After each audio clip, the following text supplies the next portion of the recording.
اعوذ باللہ من الشیطان الرجیم بسم اللہ الرحمن الرحیم الحمد للہ رب العالمین والصلاة والسلام علی سید الانبیاء والمرسلین وعلی آلہ واصحابہ اجمعین اما بعد فقد قال اللہ تبارک وتعالی اعوذ باللہ من الشیطان الرجیم بسم اللہ الرحمن الرحیم یا بنی اقم الصلاة وأمر بالمعروف وانہ عن المنکر واصبر علی ما اصابک ان ذلك من عزم الامور وقال الله تبارك وتعالى كنتم خير امة اخرجت للناس تأمرون بالمعروف وتنهون عن المنكر وتؤمنون بالله صدق الله العظيم رب اشرح لي صدري ويسر لي امري واحلل عقدة من لساني يفقهوا قولي اللهم ارنا الحق حقا وارزقنا اتباعه وارنا الباطل باطلا وارزقنا اجتنابه آمین یا رب العالمین۔ محترم سامعین، سب سے پہلے تو آپ لوگوں کا بہت شکریہ کہ آپ لوگوں نے اپنے قیمتی وقت میں سے قیمتی وقت نکال کر آپ لوگ یہاں پر موجود ہیں۔ ایک دو گزارشات میری ہیں کہ سب سے پہلے تو یہ گزارش ہوگی کہ پورے سیشن کے دوران اپنا مائک اچھے طریقے سے چیک کر لیجیے گا کہ وہ بند ہو اور وہ کھلے نہیں، کیونکہ وہ اگر کھلتا ہے تو پھر ایک معاملہ تو یہ ہوتا ہے کہ یہ چونکہ ریکارڈ ہو رہی ہوتی ہے تو ایک ڈسٹریکشن ہو جایا کرتی ہے، اور جب آواز آتی ہے تو پھر وہ جو ردھم ہوتا ہے وہ ایک ٹوٹ جاتا ہے۔ تو بہرحال ایک اس بس آپ لوگ جو ہے وہ گزارش ہے آپ لوگوں سے۔ میں نے آپ کے سامنے قرآن مجید کی یہ دو آیات تلاوت فرمائی ہیں، اور اسی کو لیتے ہوئے ہم ابھی آگے چلیں گے۔ پروگرام کی جو ترتیب ہوگی وہ کچھ اس طریقے سے ہوگی کہ سب سے پہلے ہم لوگ اس کی اہمیت کے اوپر بات کریں گے تھوڑی سی، اس کے بعد کچھ عملی تقاضوں کے اوپر بات کریں گے، اور پھر آخر میں کچھ کرنے کے کام دیکھ لیں گے، اور اس کے بعد ہمارے پاس ہماری ایک بہت ہی بہترین نعتیہ اشعار پڑھنے والے ایک صاحب موجود ہوں گے، وہ ایک نعت آپ کے سامنے پیش کریں گے۔ تو یہ ہمارا ایک چھوٹا سا سیشن ہوگا جو کہ انشاءاللہ العزیز 40 منٹ کے اندر ہم لوگ کوشش کریں گے سمیٹنے کی۔ کرام، اگر ہم انسان کی بات کرتے ہیں تو انسان نے گھر بنایا تو بہرحال اس کا کوئی نہ کوئی مقصد تھا۔ انسان نے مسجد بنائی، انسان نے اسپتال بنایا، انسان نے گاڑی بنائی، ان سب کا کوئی نہ کوئی مقصد موجود تھا۔ تو یہ سب تو انسان نے بنایا ہے۔ گھر بنایا رہنے کا، اس کا مقصد یہ تھا کہ جی اس میں ہمیں رہیں گے۔ گاڑی بنائی، اس کا مقصد تھا کہ ہم نے جو ہے وہ ایک جگہ سے دوسری جگہ پر ٹریول کرنا ہے۔ انسان نے ہسپتال بنایا، اس کی وجہ تھی کہ وہاں پہ ہم نے علاج معالجہ کرنا ہے۔ مسجد بنائی، وہاں پر جی عبادت گاہ ہے۔ اسی طرح اللہ تعالیٰ نے جب انسان کو بنایا ہے تو بہرحال اس کا بھی کوئی نہ کوئی مقصد موجود ہے، اور اسی مقصد کو بتلانے کے لیے اللہ تعالیٰ نے اس دنیا فانی میں کم و بیش 1,24,000 انبیاء کرام علیہ السلام کو مبعوث فرمایا، اور پھر بالآخر حضرت نبی کریم صلی اللہ علیہ وآلہ وسلم پر آ کر نبوت کو تمام کر دیا، مکمل کر دیا، اور ختم نبوت کی ایک مہر ہے کہ جو لگا دی ہے، اور اب کوئی نبی نہیں آنے والا۔ تو اب جب کوئی نبی نہیں آئے گا تو وہ مقصد حیات جس کی وجہ سے اللہ تعالیٰ نے ہمیں بنایا ہے، وہ بتلانے والا کون ہے؟ اس چیز کو بتلانے کے لیے اللہ تعالیٰ نے قرآن مجید کے اندر واضح طور پر جو ہے وہ آیات ارشاد فرما دی۔ ذرا فرماتے ہیں جو میں نے آپ کے سامنے تلاوت فرمائی ہے، کنتم خیر امۃ اخرجت للناس تأمرون بالمعروف وتنہون عن المنکر وتؤمنون باللہ۔ اے اہل ایمان، تم سب سے بہترین امت ہو ان تمام امتوں میں سے کہ جو برپا کی گئی ہیں۔ کیوں ہو؟ کہ تم اچھائی کا حکم دیتے ہو، امر بالمعروف، کہ تم اچھائی کا حکم دیتے ہو، وتنہون عن المنکر، اور برائی سے روکتے ہو، وتؤمنون باللہ، اور اللہ پر ایمان رکھتے ہو۔ اب یہ فرض ہے کہ جو اللہ تعالیٰ نے یہاں پر بیان فرما دیا ہے کہ اب انبیاء کرام علیہ السلام تو تشریف نہیں لائیں گے، البتہ اب یہ جو بہت بڑا بوجھ ہے، یا پھر آپ بوجھ میں لفظ استعمال کر رہا ہوں، لیکن وہ جو ایک فرض ہے ایک بہت بڑا، وہ اللہ تعالیٰ نے اب اس امت محمدیہ صلی اللہ علیہ وسلم کے کاندھوں کے اوپر ڈال دیا ہے، اور اب یہ ہمارا فرض ہے کہ ہمیں یہ کام کرنا ہے۔ کچھ آگے چلتے ہیں۔ امر بالمعروف و نہی عن المنکر کا جو لفظ اللہ تعالیٰ نے استعمال کیا، بانی محترم ڈاکٹر سارمت صاحب رحمہ اللہ تعالی علیہ فرمایا کرتے تھے کہ قرآن مجید میں 10 مقامات ایسے ہیں کہ جہاں پر یہ دونوں اصطلاحات ایک ساتھ اللہ تعالیٰ نے استعمال فرمائی. ان میں سے ایک آیت میں نے آپ کے سامنے تلاوت فرمائی، اور دوسری آیت میں اب پڑھ رہا ہوں جو کہ سورہ لقمان کے اندر موجود ہے. ان 10 آیات کے اندر سے ان 2 کو میں نے چنا ہے. اور سورہ لقمان کے اندر لقمان کی جو نصیحت ہے اس کو ذکر کرتے ہوئے اللہ تعالیٰ فرماتے ہیں یا بنی اقم الصلاۃ وامر بالمعروف وانھ عن المنکر واصبر علی ما اصابک ان ذلک من عزم الامور. یا بنی، اے میرے بچے، نماز کی پابندی رکھنا، نماز کو قائم رکھنا. وامر بالمعروف، کوئی چیز کی اچھائی کا حکم دیتے رہنا، وانھ عن المنکر، اور برائی سے روکتے رہنا، واصبر علی ما اصابک، اور تم پر جو مصیبتیں آئیں، جو بھی تم پر بیتے تو پھر اس پر تم صبر کرنا. ان ذالک من عزم الامور، بے شک یہ بہت اچھے کاموں سے اور بڑی ہمت والے کاموں میں سے ایک کام ہے. اس کے بارے میں بانی منظومہ اسلامی محترم ڈاکٹر سار احمد صاحب رحمۃ اللہ علیہ جب سورۃ العصر بیان کیا کرتے تھے، وتواصوا بالحق وتواصوا بالصبر، تو وہ فرمایا کرتے تھے کہ جب آپ کسی کو حکم دیں گے اچھائی کا اور برائی سے روکیں گے تو ظاہر بات ایک شدید ریزسٹنس ہے کہ جس کا آپ کو سامنا کرنا پڑے. وہ ایک مثال دیا کرتے تھے کہ فار ایگزامپل گلی کے بچے جو ہیں وہ کرکٹ کھیل رہے ہیں اور آپ باہر نکلے، آپ نے ان کو منع کیا کہ جی گاڑی کھڑی ہوئی ہے، گاڑی کے شیشے ٹوٹ جائیں گے، گھر کے شیشے ٹوٹ جائیں گے. تو وہ فرمایا کرتے تھے کہ وہاں سے پھر اپنی عزت بچا کر نکلنا ناممکن ہو جائے گا. کوئی نہیں چاہتا کہ اس کو جو ہے وہ روکا جائے. تو آپ جب روکیں گے تو بہرحال ایک ریزسٹنس ہے، شدید ریزسٹنس ہے کہ جس کا آپ کو سامنا کرنا پڑے گا. اور اس کے بارے میں پھر بانی محترم اسی پہ بس نہیں کرتے تھے، وہ بھی فرمایا کرتے تھے کہ وہ جو ایک ریزسٹنس ہے ضروری نہیں ہے کہ وہ پھر جو ہے وہ وربل ہی رہے، زبانی کلامی ریزسٹنس رہے، بلکہ وہ ریزسٹنس بالفعل اقدام کی صورت بھی اختیار کر سکتی ہے. کیونکہ ظاہر بات ہے ضروری نہیں ہے کہ جب آپ کسی کو حق کی تلقین کریں گے اور برائی سے روکیں گے تو وہ آپ کو صرف زبان سے ہی جو ہے وہ آپ کو کہتا رہے گا، بلکہ وہ بالفعل اقدام کے اوپر آئے گا. ہو سکتا ہے آپ کی جو ہے وہ کٹ بھی لگ جائے وہاں پر اور آپ کو خوب گالیاں بھی سننی پڑیں، لیکن آپ کو کیا کرنا ہے اس میں؟ واصبر علی ما اصابک، جو بھی تم پر مصیبت آئے، جو بھی پریشانی آئے اس پہ صبر کرو. اور بے شک یہ صبر جو ہے یہ بڑی ہمت کے کاموں میں سے ایک کام ہے. اب اسی حوالے سے ایک حدیث مبارکہ ہم دیکھ لیتے ہیں جو کہ صحیح مسلم شریف کے اندر موجود ہے. اس حدیث کے راوی حضرت سعید بن خدری، حضرت ابو سعید خدری رضی اللہ تعالی عنہ ہیں.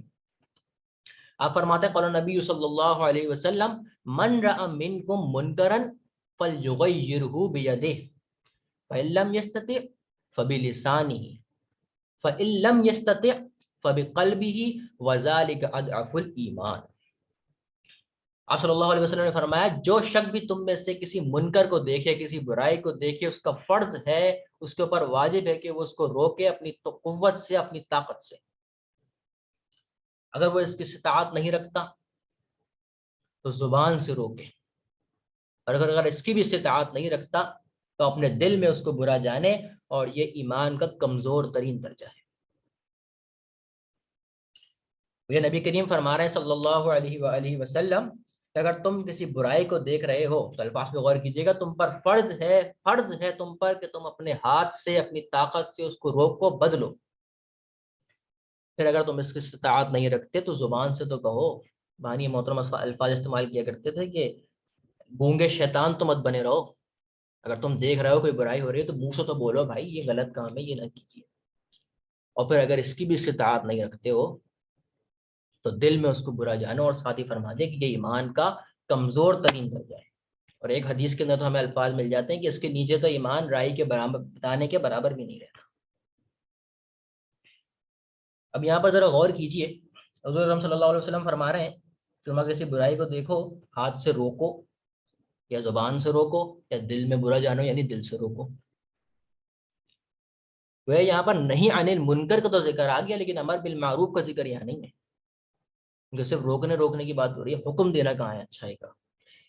تو بانی محترم ڈاکٹر سار احمد صاحب فرمایا کرتے تھے کہ امر بالمعروف، اچھائی کا حکم دینا، یہ بعد میں آتا ہے، اور نہیں عن المنکر کی جو حیثیت ہے وہ اس کے اوپر غالب ہے. نہیں عن المنکر وہ کام ہے کہ جو کرنے کا ہے سب سے زیادہ، اس کے ساتھ ساتھ امر بالمعروف. اس حدیث کے اندر ہمیں 3 مراحل بیان کیے گئے ہیں نہیں عن المنکر کے. وہ کیا کیا ہیں؟ سب سے پہلا مرحلہ تو حضور اکرم صلی اللہ علیہ وسلم فرما رہے ہیں فلیغیرہ بیدہ، تم ہاتھ سے روکو، اپنی طاقت سے روکو۔ پھر اگر اس کی استطاعت نہیں رکھتے، ابھی جو استطاعت نہیں رکھتے، جو ایک ایگزمپشن آ رہی ہے، یہ کیوں آ رہی ہے؟ اس کی دو صورتیں بیان کیا کرتے تھے بانی محترم ڈاکٹر سار احمد صاحب رحمۃ اللہ علیہ۔ دو صورتیں اس کی کیا کیا ہو سکتی ہیں؟ ایک صورت تو یہ ہے، اب آپ کے اندر ہمت ہی نہیں ہے کہ بھئی میں اگر ہاتھ سے اپنے روکوں گا تو پھر وہی بات ہے کہ ایک شدید ریزسٹنس ہمارے سامنے آئے گی۔ فار ایگزامپل وہی خاندان کے اندر جو ہے وہ رسم و رواج چلے آ رہے ہیں، اب آپ اس کے ساتھ اس کے خلاف کھڑے ہو رہے ہیں، تو آپ کو معلوم ہے کہ جی ایک شدید ریزسٹنس آنے والی ہے کہ یہ بھی جمعہ اس کو 8 دن ہوئے نہیں ہے اس دنیا میں آئے ہوئے، اور ہماری رسم و رواج کو جو ہے یہ کچلنے کی کوششیں کر رہا ہے، یہ منع کر رہا ہے، روک رہا ہے، تو پا رہا ہے اپنے خاندان کے اندر سے، اپنوں کے اندر سے ایک شدید ریزسٹنس آ سکتی ہے۔ ایک تو یہ ہے معاملہ۔ دوسرا معاملہ کیا ہے کہ آپ کو معلوم ہے کہ اگر میں نے اپنی طاقت کا استعمال کیا تو سامنے موت نظر آ رہی ہے۔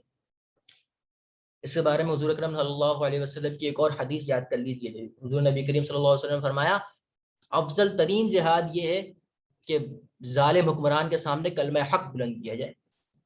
اب یہاں تو تذکرہ نہیں آ رہا کہ تم طاقت کا استعمال کرو، کیوں؟ کیونکہ اگر طاقت کا استعمال کریں گے تو ظاہر بات ہے وہ ظالم حکمران ہے، وہ تو گردن اڑا دے گا، تو کلمہ حق بلند کیا جائے۔ تو یہ دو صورتیں ہیں عدم استطاعت کی۔ اگر آپ استطاعت نہیں رکھتے ہیں ہاتھ سے روکنے کی تو یہ دو پہلو ہو سکتے ہیں، اس کے علاوہ اگر کوئی ہے تو پھر پکڑ ہے آپ کی، اگر آپ ہاتھ سے نہیں روک رہے ہیں۔ اگر اس کی استطاعت نہیں رکھتے تو آپ زبان سے روکو، زبان سے روکنے کی۔ اور اگر اس کی بھی استطاعت نہیں رکھتے، اب اس کی بھی استطاعت نہیں رکھتے، اس کے بھی عدم استطاعت کے دو مزید پہلو آ گئے۔ وہ کیا ہے؟ ایک تو یہ ہے کہ ایک آدمی ہے گونگا ہے، پڑھا لکھا بھی نہیں ہے کہ وہ لکھ کر جو ہے وہ بتا سکے یا زبان سے بول سکے، وہ کچھ بھی نہیں کر سکتا، ایک تو معاملہ یہ ہے۔ دوسرا معاملہ وہی ہے کہ جی مصائب و مشکلات کو برداشت نہیں کر سکتا، بہرحال میں اگر منہ سے بھی کہوں گا تو ایک شدید ریزسٹنس کا مجھے بہرحال سامنا کرنا پڑے گا، اور میں ان مصائب کو جی برداشت نہیں کر سکتا۔ یہ دو پہلو اس زبان سے روکنے کے آ گئے۔ اور اس کے بعد آ رہا ہے کہ جی دل سے تو برا جانے، اس کے نیچے عدم استطاعت کا کوئی پہلو نہیں۔ یہ ایمان کا آخری درجہ ہے، کمزور ترین درجہ ہے، جیسے میں نے بتایا دوسری حدیث میں تو یہاں تک الفاظ مل جاتے ہیں کہ اس کے نیچے ایمان رائی کے دانے کے برابر بھی نہیں ہے۔ اس کی مثال دیا کرتے تھے بانی محترم ڈاکٹر سار احمد صاحب رحمۃ اللہ علیہ، اور فرمایا کرتے تھے کہ اس کی مثال ایسی ہے کہ جیسے آپ کا بچہ ہے، بیمار ہے شدید ترین، آپ نے ڈاکٹری علاج بھی کر لیا، آپ نے جی حکیمی علاج بھی کر لیا، آپ نے کچھ ٹوٹکے بھی اپنا لیے، روحانی علاج بھی کر لیے، کچھ دم بھی کر لیا، سب کچھ ہو گیا، لیکن بہرحال افاقہ نہیں ہو رہا ہے اور شفا نہیں ہو رہی ہے۔ اب وہ بچہ گھر میں ہے اور درد سے تڑپ رہا ہے، اب آپ نے سب کچھ کر لیا ہے، سب کچھ کر کے دیکھ لیا، تو اب آپ کیا کریں گے؟ گھر میں بیٹھیں گے آرام سے؟ نہیں، کہ ایک دل میں آپ کی ایک شدید جو ہے وہ بے چینی ہوگی، الجھن ہوگی، اس کے تڑپ سے زیادہ آپ کا دل تڑپ رہا ہوگا، آپ تڑپ رہے ہوں گے اس سے زیادہ۔ تو بھائی اسی کی مثال ایسے ہی ہے کہ اگر آپ ہاتھ سے نہیں کر سکتے، زبان سے نہیں کر سکتے، تو آپ دل سے اس چیز کو برا جانیے۔ اس کی ایک اور مثال یہ ہے کہ جی آپ بیٹھے ہوئے ہیں، آپ کے محلے میں شادی بیاہ کی تقریب ہو رہی ہے کوئی، اور جی فلانا جی وہ گانے چل رہے ہیں جی، اب آپ کیا کریں؟ اب آپ بھائی ہاتھ سے نہیں روک سکتے، بھی گھر والے منع کر رہے ہیں، وہ جی پڑوسی ہیں بھی ہمارے تعلقات یہ ہو جائیں گے وہ ہو جائیں گے، زبان سے بھی نہیں بول سکتے، اب کیا کریں جی؟ انجوائے کریں کہ جی گانے چل رہے ہیں تو چلو روک تو سکتے نہیں ہے، تب کیا کریں بھائی؟ انجوائے کر لیتے ہیں وہاں بیٹھ کے؟ نہیں، اب دل سے اس کو برا جانو، شدید روکو اپنے آپ کو روکو اس چیز سے، یہ ہے دل سے برا جاننا۔ اب ہم آ جاتے ہیں کہ کرنے کا جو کام ہے اور نہ کریں تو اس پر کیا سخت وعید ہے۔ اس کے لیے ہمیں ایک حدیث قدسی کی طرف چلنا پڑے گا۔ باجی محترم ڈاکٹر سار احمد صاحب رحمۃ اللہ علیہ بارہا اس حدیث قدسی کو بیان کیا کرتے تھے۔ اس سے پہلے جو رفقائے تنظیم اسلامی ہیں ان کے لیے تو ایک الگ ہی معاملہ ہے، جب بیعت کی جاتی ہے تو بیعت کے الفاظ میں یہ الفاظ شامل ہیں کہ میں حق بات کہنے سے کبھی بھی گریز نہیں کروں گا، چاہے مجھے کتنی ہی ملامت کا سامنا کیوں نہ کرنا پڑے۔ تب یہ تو بیعت کر لی ہے۔ رفقائے تنظیم کا تو معاملہ یہ ہے کہ میں دیکھ رہا تھا کچھ دنوں پہلے بانی محترم کا ایک کلپ، تو اس میں انہوں نے خاص طور پر اس پر زور دیا بیعت لیتے ہوئے کہ میں جو حق میرے اندر جو حق کی بات ہوگی وہ کہنے سے کبھی گریز نہیں کروں گا، اور چاہے مجھے کتنی بھی ملامت کا سامنا کیوں نہ کرنا پڑے۔ تو یہ ایک معاملہ ہے۔ اب ہم آگے آ جاتے ہیں اس حدیث قدسی کی طرف۔ یہ حدیث قدسی حضرت مولانا شریف علی تھانوی صاحب رحمہ اللہ تعالی نے اپنے خطبات جمعہ کے اندر بھی نقل فرمائی ہے، اور بحیقی کے اندر یہ حدیث موجود ہے، حدیث قدسی ہے یہ۔